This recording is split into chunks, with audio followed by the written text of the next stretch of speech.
Bueno, vamos entonces a trabajar este tema que dice así: usemos la división. Analiza las siguientes situaciones y encuentra caminos para hallar soluciones. ¿Listo? Entonces vamos a leer el problema que nos están mostrando aquí. Este primer problema. Dice así: don Raúl requiere cercar un lote como el de la figura. ¿Cuál figura? Pues esa figura que aparece aquí, ¿sí? La separación de un poste a otro será de 2 metros. Don Raúl tiene 125 postes. ¿Serán suficientes para la cerca? Explica la respuesta.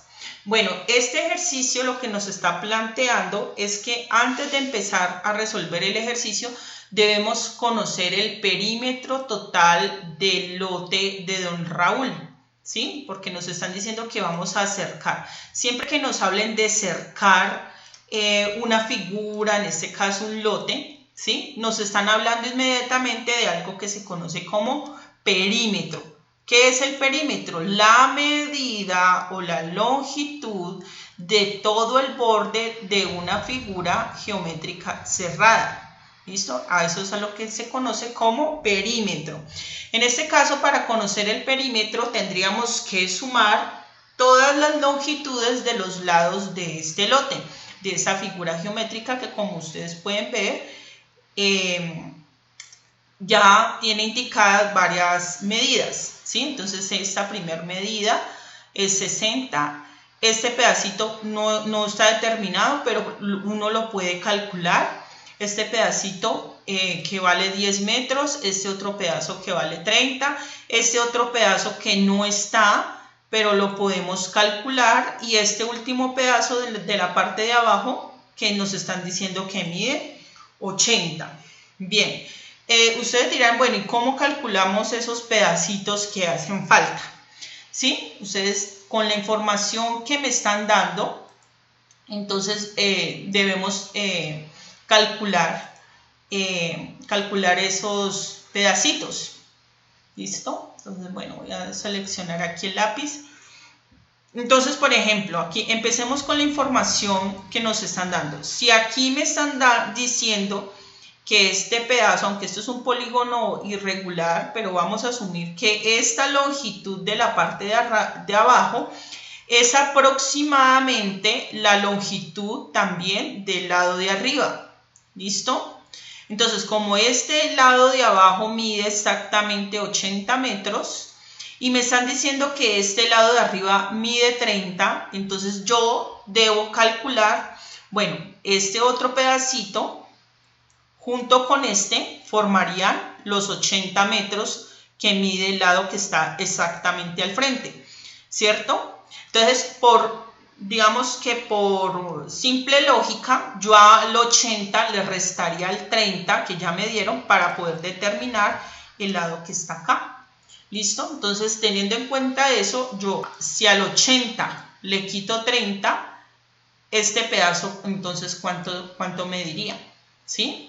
Vamos a hacerlo de una vez. Entonces, 80 menos 30, en este caso, me daría 50 metros. ¿Sí? Entonces, de esa manera, podemos comprobar entonces que aproximadamente este lado tiene que tener la misma longitud de este pedazo que está en la parte de abajo. 50 más 30 me da 80, que es aproximadamente la misma longitud que aparece señalada en la parte de abajo. Bien, vamos entonces a darnos cuenta el último pedazo que nos está faltando, ¿sí?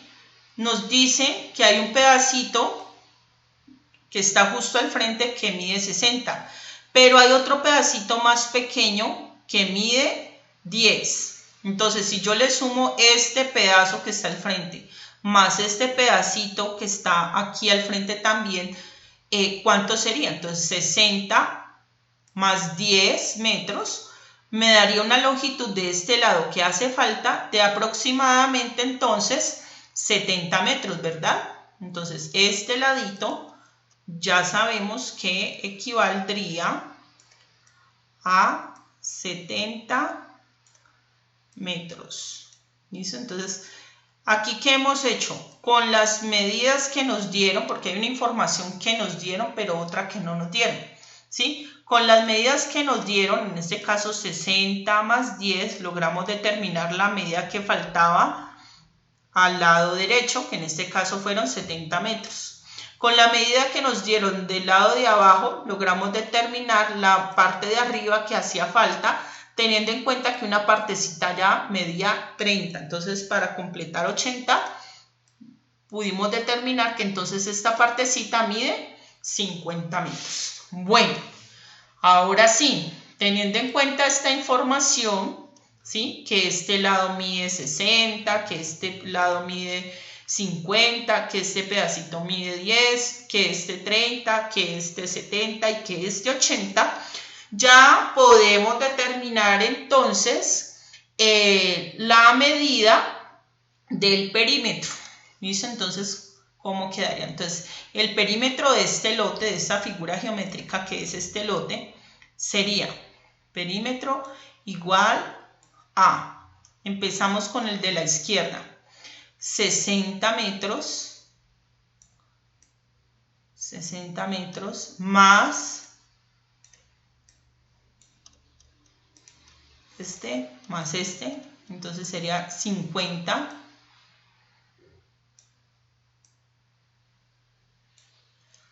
más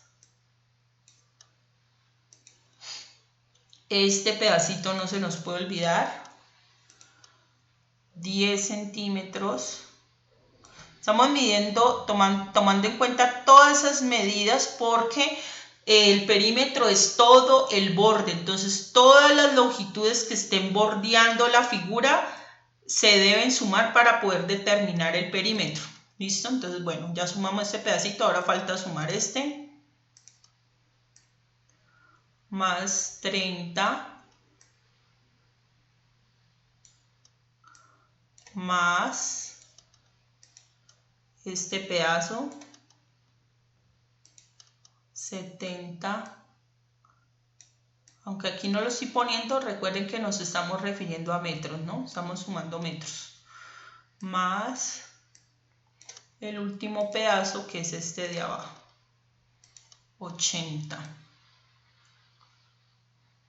¿Listo? Perfecto. ¿Listo? Bueno, aquí este 50 lo voy a tratar de arreglar que me quedó como feito. Listo. Entonces, ¿qué estamos diciendo aquí?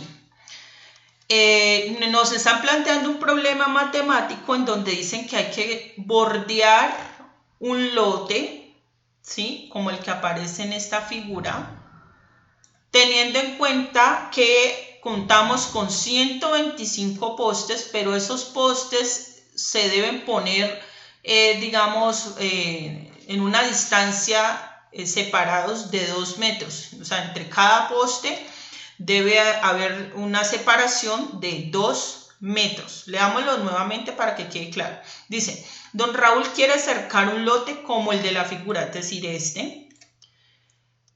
La separación de un poste a otro será de 2 metros. Don Raúl tiene 125 postes. ¿Serán suficientes para la cerca? Explica la respuesta. Entonces, siempre que nos estén hablando de una cantidad grande que debe ser repartida, ¿sí? En una cantidad pequeña o distribuida, repartida, nos están hablando inmediatamente de un problema que se resuelve mediante una división, ¿sí? Entonces, en este caso, lo que nos están haciendo es una pregunta muy concreta. Bueno, si repartimos estos 125 postes entre los 2 metros inicialmente, que es la distancia que debe estar de separación de cada poste, que debe estar cada poste separado, ¿sí? ¿Será que eso sería suficiente para que entonces pudiéramos cercar este lote que aparece aquí? Entonces, lo que primero tenemos que hacer es efectuar la suma de todo este perímetro, ¿sí? Esto nos va a dar aquí una cantidad, ¿sí? una cantidad que en este momento pues no sabemos cuál es y la idea es que ustedes la investiguen, ¿sí? Mediante una suma.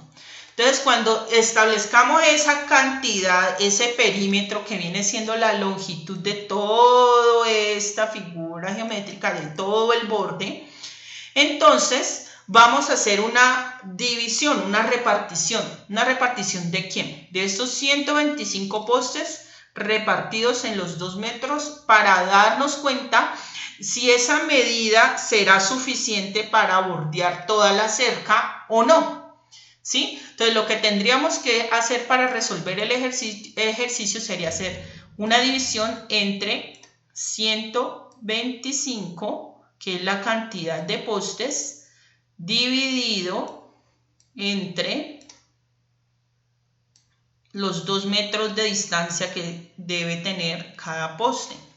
¿Sí? Entonces, obviamente, eso aquí nos va a dar un resultado que debemos después comparar con el perímetro que obtuvimos, con la medida del perímetro que obtuvimos, y determinar si realmente fue suficiente para bordear la cerca o no, y explicar por qué. Entonces podemos decir, sí fue suficiente porque los postes alcanzaron, o no, porque la cantidad de longitud que se obtuvo aquí en esta división es menor a el tamaño del perímetro de toda la cerca, ¿sí? Puede ser cualquiera de los dos casos. ¿Listo? Bueno, entonces ya cada uno de ustedes lo va a resolver teniendo en cuenta estas indicaciones. Bueno, vamos a borrar esto y vamos a pasar al siguiente ejercicio. ¿Listo? Bueno, miremos entonces el siguiente ejercicio que está acá abajito. Dicen, don Anselmo recogió 65 bultos de café en la cosecha. Los va a transportar en un campero que puede cargar hasta 12 bultos. ¿Cuántos viajes serán necesarios para que don Anselmo transporte su cosecha? Entonces, lo que tenemos que tener en cuenta es que nos están hablando de 65 bultos. De 65 bultos. Perdón, aquí hice algo. Bueno, 65 bultos, ¿sí? Que es la cantidad inicial que me están diciendo. Pero que solo se pueden transportar por cada viaje 12 bultos. Y en esa medida me están preguntando cuántos viajes serán necesarios para poder transportar la cosecha. En otras palabras, lo que nos están indicando es lo siguiente, que debemos repartir la cantidad total de bultos por la cantidad que se puede transportar en cada viaje y así determinar la cantidad de viajes necesarios que se necesitarían. En otras palabras, debemos dividir 65 entre 12 y de esa manera podremos responder la pregunta que aquí aparece. ¿Listo? Siempre tengamos en cuenta, siempre que me hablen de repartir, de distribuir, inmediatamente debemos entender que se trata de una división.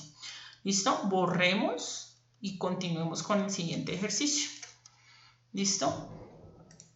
Bueno. Dice, la tía Dilma recoge 36 mangos, 34 piñas, 30 naranjas y 48 guayabas, que quiere repartir para sus sobrinos, hijos de sus 6 hermanos. Cada familia recibe cada familia recibe de cada fruta la misma cantidad. ¿Cuántas frutas de cada clase recibe cada familia? ¿Y cuántas en total? Bueno, entonces miren que aquí el mismo problema nos está mostrando un dibujo que nos sirve de guía.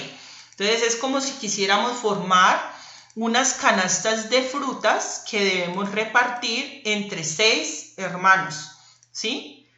Entre los sobrinos, bueno, familiares de sus 6 hermanos, o sea que son 6 familias, por eso hay 1, 2, 3, 4, 5 y 6 canastas que hay que formar. ¿Cómo se van a formar esas canastas? Pues con los 36 mangos, las 34 piñas, las 60 naranjas y las 48 guayabas. ¿Cómo debemos repartir eso? Pues como estamos hablando de una repartición, estamos hablando de una división. Pero una división ¿entre quién con quién? Pues los 36 mangos los debemos dividir por las 6 canastas. Luego, las 34 piñas las debemos dividir o repartir entre 6 canastas. Las 60 naranjas también las debemos repartir o dividir entre 6. Y las 48 guayabas otra vez también las tenemos que dividir entre 6. ¿Listo?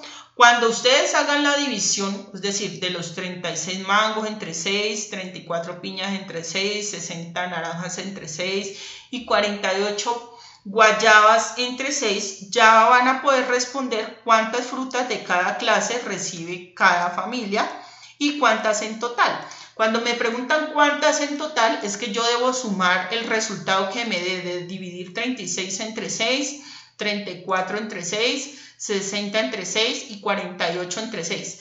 El resultado de esas 4 divisiones, yo lo sumo y eso me va a dar un total de la cantidad de frutas que va a quedar en cada canasta. ¿Listo? Bueno, continuamos con el siguiente ejercicio. Dice así. Don Pastor repartió su ganado entre sus 5 hijos. Acuérdense, la palabra repartió inmediatamente ya me dice que es una división. Su ganado entre sus 5 hijos. Cada uno recibió 14. Ojo, porque aquí ya me dieron la respuesta de la división. ¿Sí? O sea, aquí ya me dieron la respuesta. O sea que al parecer en realidad no toca dividir porque ya me dieron la respuesta. Don Pastor repartió su ganado entre sus 5 hijos. Cada uno recibió 14 reses y Don Pastor dejó para él 13 vacas lecheras. Recordemos que reses es lo mismo que vacas lecheras. ¿Sí? Bueno. ¿Cuántas reses tenía inicialmente Don Pastor? Bueno, aunque el problema pareciera que me estuvieran hablando de una división porque me están diciendo que repartió, ¿sí? En realidad lo que nos están preguntando es por el proceso inverso a la división. Recordemos que cada operación tiene un proceso inverso, ¿sí? La suma, el proceso inverso, es la resta. En el caso de la división, el proceso inverso es la multiplicación. ¿Listo? Bueno, entonces lo que me están planteando es lo siguiente. Don Pastor tiene 5 hijos. Cada uno recibió 14 reses o vacas. Pero él se dejó 3. ¿Sí? Entonces es como si me dijeran que se hizo una división entre 5 y el resultado fue 14. Y lo que sobró fue 3. Entonces, ¿cuál es la cantidad total de reses que tenía don Pastor? Bueno, entonces lo contrario entonces sería multiplicar. Vamos digamos, a retroceder esa repartición que hubo. Entonces, como ya no vamos a repartir, sino que vamos a multiplicar, entonces vamos a multiplicar la cantidad de hijos, que son 5, por la cantidad de reses que cada uno recibió, ¿sí? Y ese resultado le voy a sumar el residuo, lo que sobró para Don Pastor. Y de esa manera me voy a enterar de la cantidad de reses que tenía al comienzo Don Pastor, ¿sí? Entonces aquí no es sino multiplicar 14 por 5 y el resultado que me dé le sumo las 3 reses que le sobraron o que se quedó Don Pastor. ¿Listo? Bueno, continuamos pues. Aquí en el siguiente ejercicio dice lo siguiente. Inventa un problema con esta información. 100 botellas, en cada botella cabe 1 litro. Entonces, como estamos hablando de división, entonces debemos plantear un problema en el que se tenga en cuenta la división. Entonces podemos repartir o reagrupar estas botellas en una cantidad determinada de personas o en cajas, una cantidad determinada de cajas y que en cada caja quepa una cantidad determinada de botellas, etc. ¿Sí? Pero lo importante es que cuando planteemos el problema, hablemos de algún tipo de repartición. ¿Listo? Bueno, continuemos con el siguiente ejercicio. Felipe tiene en sus ahorros 24 monedas de 500, 40 de 200 y 32 de 100. Quiere distribuirla en montones exactamente iguales.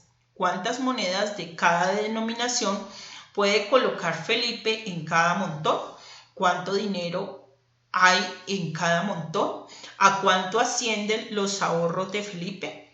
Bueno, este ejercicio se parece mucho al ejercicio de las frutas, ¿sí? Solo que pues aquí no vamos a repartir entre 6, sino que vamos a repartir entre los tipos de moneda, los tipos de moneda que tiene Felipe en sus ahorros. Entonces él tiene monedas de 500, monedas de 200 y monedas de 100, lo cual quiere decir que debemos formar grupitos de 3, tal cual como nos están mostrando ya en el dibujo, ¿sí? Entonces, cada cantidad de monedas debemos repartirlas entre 3. Entonces, 24 entre 3, 40 entre 3 y 32 entre 3. ¿Listo? Y de esa manera vamos a poder determinar cuántas monedas de cada denominación puede colocar Felipe en cada montón. Y luego, teniendo en cuenta la cantidad de monedas que se obtengan, las multiplicamos nuevamente por la denominación de la moneda, de cada moneda, para saber cuánto dinero hay en cada montón, ¿sí? Recordemos que cada monedita tiene un valor, ¿sí? Entonces supongamos que nosotros tenemos 24 monedas de 500, pero como tenemos que hacer primero grupos de 3, entonces ese 24 lo dividimos entre 3, ¿sí?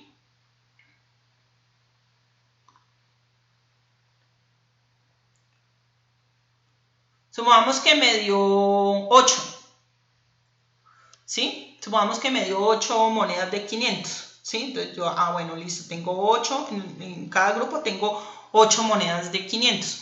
Pero como acá me están preguntando cuánto dinero hay en cada montón, entonces yo primero tengo que multiplicar el 8 por 500 para saber cuánto es en total el valor o el dinero que hay en lo que tiene que ver con las monedas de 500. Lo mismo tendría que hacer con las de 200 y con las de 100 y sumar todos esos 3 valores. ¿Listo?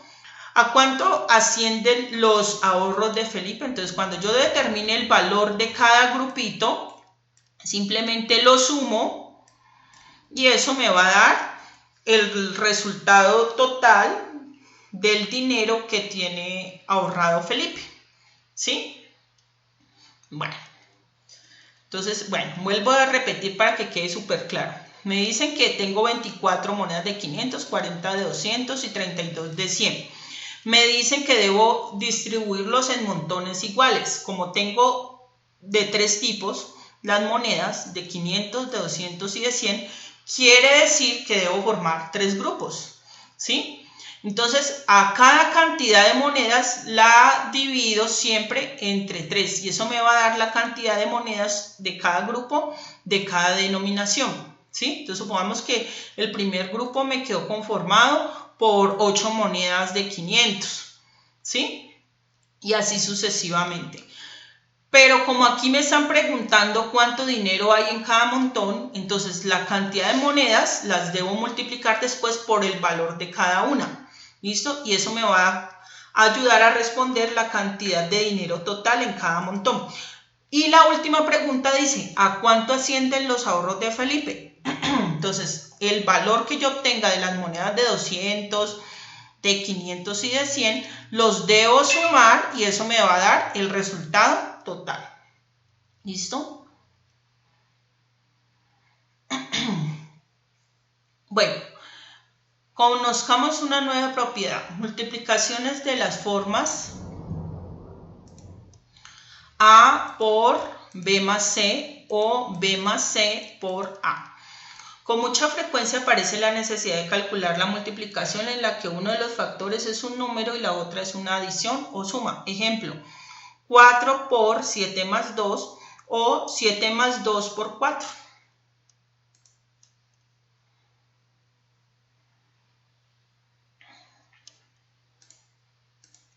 Investiguemos qué sucede al seguir dos caminos distintos para encontrar el resultado. Primer camino. Primero se calcula la adición y después se multiplica. Entonces aquí podemos ver que primero se sumó o se resolvió la suma de 7 más 2 que me dio 9 y luego se realizó la multiplicación que dio 36. El segundo camino. Primero se multiplica y después se adiciona o después se suma. Entonces, aquí hemos multiplicado 4 por 7, que me dio 28. Y luego hemos multiplicado 4 por 2, que me dio 8. Y esos dos resultados se suman entre sí, dando un resultado total de 36. Tanto en el primer camino como en el segundo, el resultado fue el mismo, en este caso 36.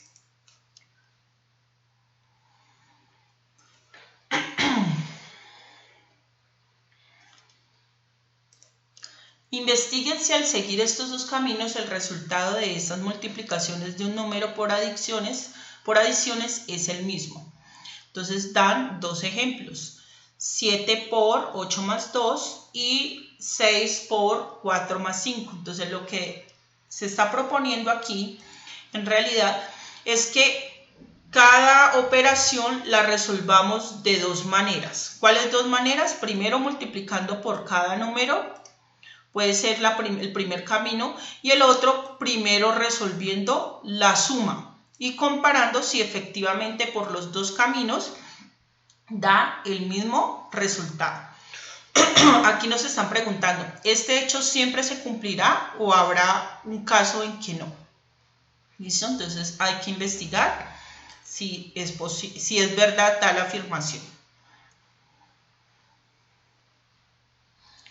¿Será que este hecho se sigue cumpliendo cuando no es la multiplicación de un número por una adición, es decir, por una suma, sino la de una adición de un número más una multiplicación?